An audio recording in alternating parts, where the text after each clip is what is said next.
Welcome back to another episode of Brenda's Bright Readers Collection, where we learn all things books. I hope everyone is staying safe and spending time with their family. Today's book is called Pigtails. This book was written by Helen Oxenbury. If you're excited for this book, don't forget to comment, share, subscribe, and like. Let's begin. Pigtails.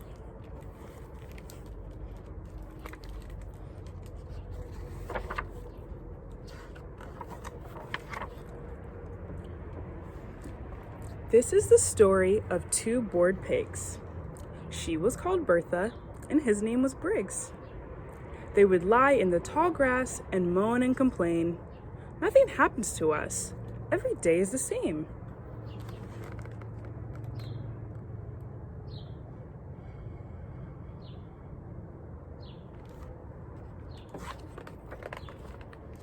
They had plenty to eat, a warm sty with a thatch, an orchard to play in, and trees for a scratch. Cool mud for a wallow, fields full of flowers, soft grass for a doze, or to gossip for hours.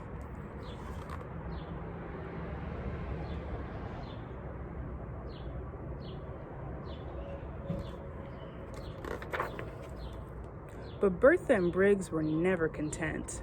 On money and riches, their two minds were bent. There were so many wonderful things they would do. Only then would they really be happy, they knew.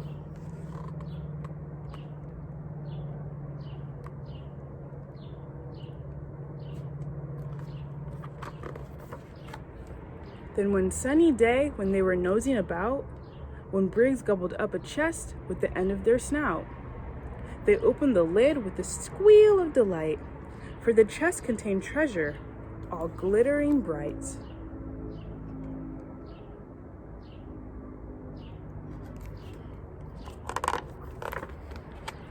"We're rich," they cried, as they cleaned themselves down, and clutching the chest, they set off for the town. The noise of the traffic alarmed the two pigs, and Bertha clung tight to the trotter of Briggs. Briggs was soon dreaming of shiny new cars, while Bertha gazed into the shop windows for hours. They came to a bank and looked shyly about, till the manager angrily ordered them out.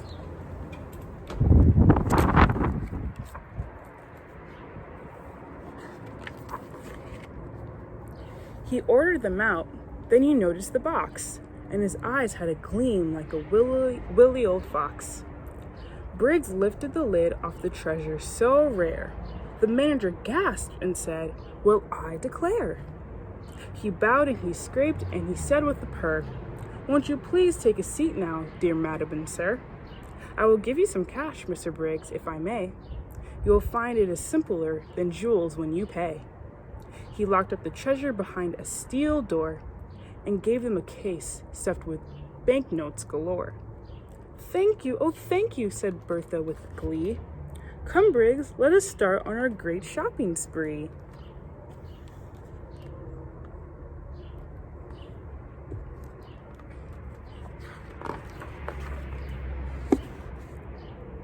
They went to a large and luxurious store, where Bertha brought dresses and hats by the score. Briggs' turn was next, and he felt quite a swell. He tried on 4 suits, and they fit him quite well.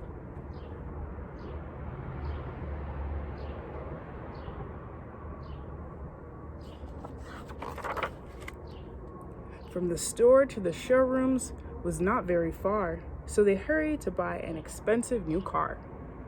"This model's the latest," the car salesman said. "Then I'll have it," said Briggs, feeling light in the head.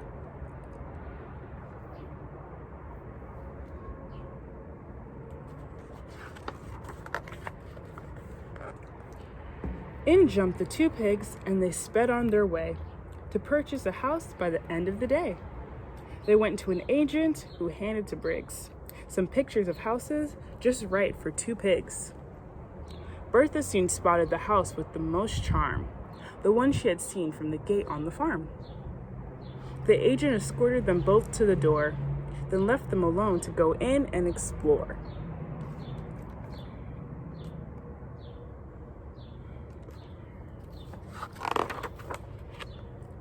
That night they were happy as two pigs could be, and they talked and they planned until well after 3.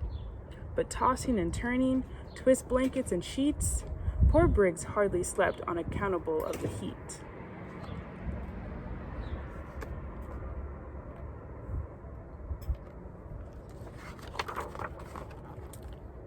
Bertha made breakfast. Briggs puttered about. He polished the car, she cleaned the house out. Bertha cooked dinner, while Briggs sat and read. He made a few phone calls. They watched TV till bed.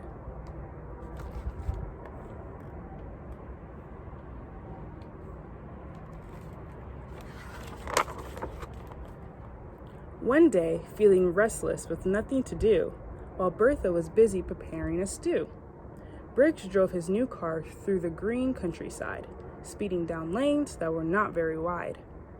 Suddenly, out of the engine there shot a cloud of black smoke and of steam boiling hot. The car gave a cough and a lurch and a leap, then rolled to a halt near a flock of white sheep. Briggs lifted the hood and prodded around. The cause of the trouble just could not be found.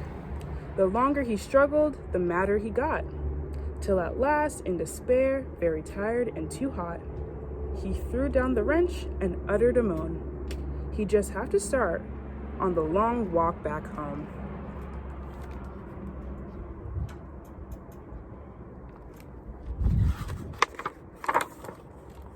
When he opened the door, Briggs instantly knew that Bertha's new gadgets were troublesome too.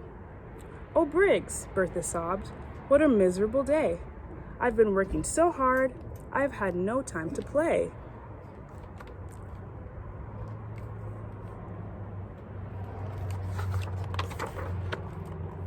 From that moment on, nothing seemed to go right. House, garden, and pigs were a terrible sight. At last, the two pigs could not stand any more. Briggs grabbed Bertha's arm and they dashed through the door.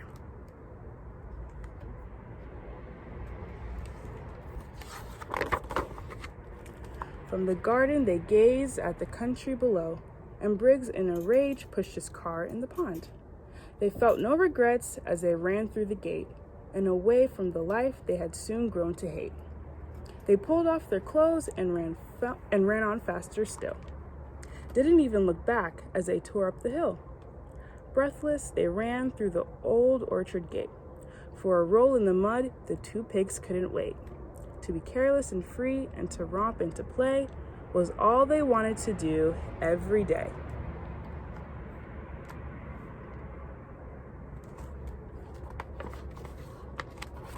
That night, as they lay gazing up in the sky, Bertha and Briggs heaved a rapturous sigh.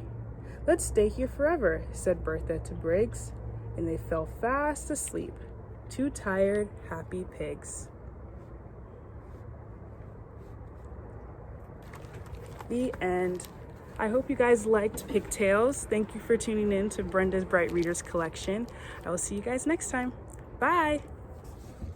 I like to read, won't you read with me?